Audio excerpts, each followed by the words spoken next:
Devenir maman d'ailleurs aussi. Ouais. Tu as vu ça sur les réseaux. Super, ouais. Qu'est-ce que tu lui donnerais comme conseil? J'ai pas de conseils à lui donner, je pense qu'elle est bien accompagnée et elle a l'air d'être bien heureuse et je suis très contente pour elle. Je pense que ça va vraiment lui apporter ce dont elle avait besoin et ce qui lui manquait en elle. Un Qu'est-ce peu qui lui d'humanité, un peu d'empathie. Ah, tu trouves? Ouais. Attends, dans Secret Story, vous vous Non, je entendiez s'entendais pas. pas, mais après, Je la trouve un peu vilaine, très vous étiez moqueuse. retrouvés après dans La Villa des Cœurs Brisés, non? Oui, on s'était retrouvés. Je mets pas plus le personnage, mais c'est vrai qu'on s'était... Tu sais, ce genre de personne qui a tendance à montrer du doigt ce qu'elle est. Ben, c'est comme ça un peu que je la vois, ou à vouloir éteindre quelqu'un pour s'illuminer.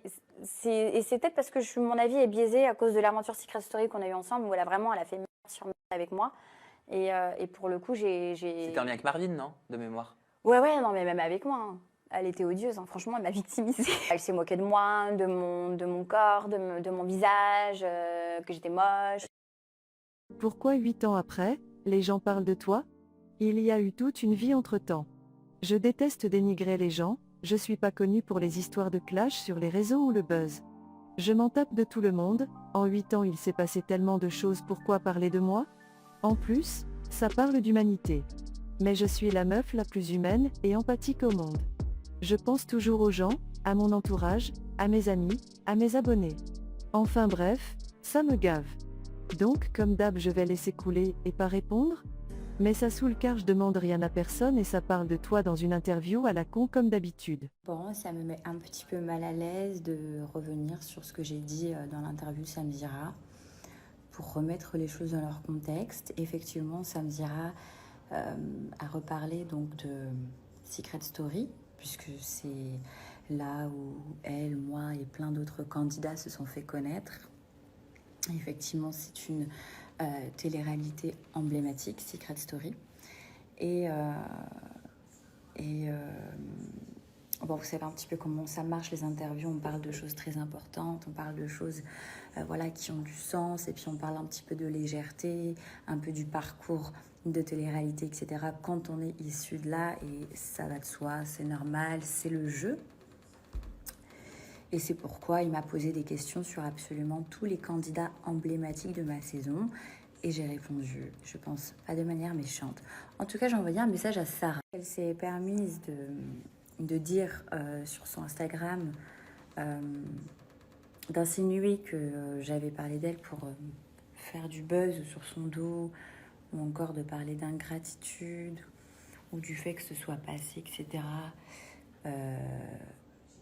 Je me suis permise de lui envoyer un message en privé. Elle a regardé, elle l'a lu, mais elle décide de ne pas me répondre. C'est dommage. Je voulais m'assurer qu'elle ait bien écouté mon interview. En tout cas, comme je vous ai dit, j'ai parlé de beaucoup de candidats. Enfin, j'ai répondu à beaucoup de questions sur les candidats, sur mon ressenti, notamment le sien. Et donc, je voulais m'assurer qu'elle ait bien tout écouté parce que je lui ai tellement fait d'éloges que ça m'a étonnée qu'elle parle d'ingratitude ou encore de buzz. Enfin bref, du coup, je vais vous mettre en screen le message que je lui ai envoyé, qui est un peu long. Désolée, j'ai fait des fautes d'orthographe, j'étais en train de faire 1000 choses en même temps. Je suis à la maison.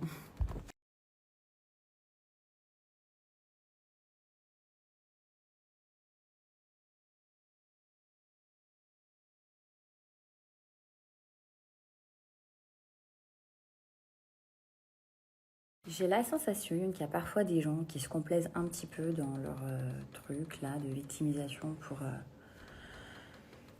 peut-être buzzer, au contraire. Mais c'est quand même bête, c'est quand même très bête.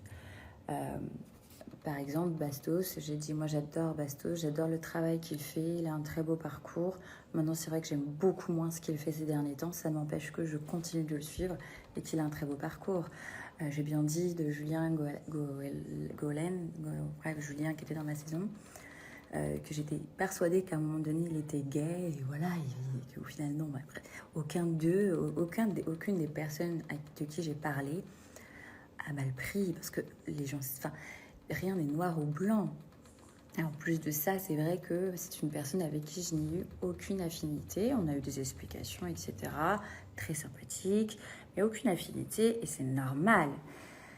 Déjà parce qu'on était parti du mauvais pied, puis il y a des gens qui ne sont pas faits pour s'entendre. C'est une question d'énergie, de vibe, comme j'ai dit. J'ai dit en plus beaucoup de compliments sur elle. Et Oui, j'ai dit en rigolant, bon, c'est bien un enfant, ça apporte un peu d'humanité. Et après, j'ai rigolé, j'ai dit non, mais mon avis est biaisé parce que j'ai pas parce que j'ai connu d'elle, voilà, de ce qu'on a connu ensemble. C'était ironique, c'était drôle. À un moment donné, voilà, faut péter un petit coup, quoi. Faut pas en faire tout un plat, hein. Là, par contre, elle a rien dit, que j'ai dit qu'elle avait glow up, qu'elle a eu un très beau parcours de télé, que j'étais très heureuse qu'elle devienne maman, qu'elle avait l'air d'être heureuse d'avoir trouvé l'homme de sa vie, etc. Nous, ça, on s'en fout. On garde juste le truc de où je rigole, tant mieux, ça lui fera un petit peu plus d'humanité. Non, mais je plaisante, mon avis est probablement biaisé. Je suis hyper. J'ai été aussi un petit peu étonnée quand je vois le mot ingratitude. Pour moi, ingratitude, c'est quand tu fais quelque chose pour quelqu'un et que derrière, il en est ingrat. En revanche, effectivement, à mes souvenirs, effectivement, ça fait 8 ans, je l'ai toujours protégée. C'est-à-dire qu'elle a eu des actes envers moi qui vraiment étaient horribles, qui sont considérés comme vraiment de très mauvaises choses. Et je ne l'ai jamais dit parce qu'elle m'a fait beaucoup de peine. Le jour où on a été... je sais plus, sur le sas ou quoi, et qu'elle m'a dit s'il te plaît, ne dis pas grand chose, parce qu'en gros, sa maman la regardait et ça m'a fait beaucoup de peine, même si elle était horrible avec moi. Dans Secret Story, voilà, j'ai jamais dit après les choses qu'elle avait dit, le comportement, etc. Je l'ai toujours protégée vis-à-vis de ça, parce que j'aime pas qu'on harcèle les gens. Je sais que les gens auraient été extrêmement méchants avec elle. Donc, me parler à moi d'ingratitude, voilà, même si ça fait 8 ans, et oui, il y a clairement prescription, c'est bon, c'est passé, on est des adultes aujourd'hui. Je me sens obligée de me justifier pour ce mot ingratitude parce que je trouvais que ça n'a pas de sens. Et je pense qu'à un moment donné, quand on utilise un vocabulaire, il faut qu'il ait du sens. Et s'il n'en a pas, fais attention à ce que tu dis, c'est tout. Enfin, faut pas dire les choses n'importe comment non plus. Voilà, c'est comme de parler de buzz. Non. Non, ça n'a pas de sens. Déjà, ce n'est pas mon interview sur ma chaîne, c'est celui de Sam Dira. Donc, à la limite, celui qui est monétisé, c'est lui, pas moi. Ensuite, le buzz. Je suis peut-être la dernière candidate de télé-réalité à chercher du buzz. J'ai toujours été une extrêmement mauvaise candidate de télé. J'ai jamais réussi à être une bonne candidate. J'ai toujours été trop discrète. J'ai jamais surfé sur le buzz. Même dans mon ancienne vie sentimentale, je n'ai jamais cherché à faire du buzz ou à raconter tout. Bref, je suis pas comme ça. C'est pas mon truc. Ça l'est toujours pas. Bref, en tout cas, c'est dommage que ça apporte un peu de négativité. Je ne voulais pas qu'elle se sente offensée. D'ailleurs, personne me dit quoi que ce soit. Je pense que, voilà, encore une fois, rien n'est noir ou blanc. Personne n'est parfait.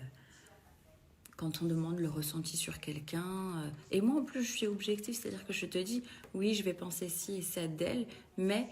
c'est mon ressenti par rapport à mon expérience avec cette personne-là ou mon ressenti sur cette personne-là. Donc, ce n'est pas la réalité des choses. C'est un ressenti que j'ai qui m'appartient. Je suis vraiment pas quelqu'un de... Je suis hyper juste et je le dis tout le temps et je l'ai dit dans l'interview et voilà. Et quand je pense des choses méchantes, je dis pardon, c'est vrai que je ne pense pas du bien de cette personne-là, mais c'est parce que... Non, ça veut pas dire que la personne est mauvaise ou quoi que ce soit. Donc, il ne faut pas trop se méprendre à ce point-là. Mais enfin, bon, je sais ce que c'est les hormones et tout aussi. Bon, voilà, c'est tout ce que j'avais à dire. Et dommage qu'elle ne m'ait pas répondu en privé. On aurait pu avoir cette discussion-là en privé. Tant pis.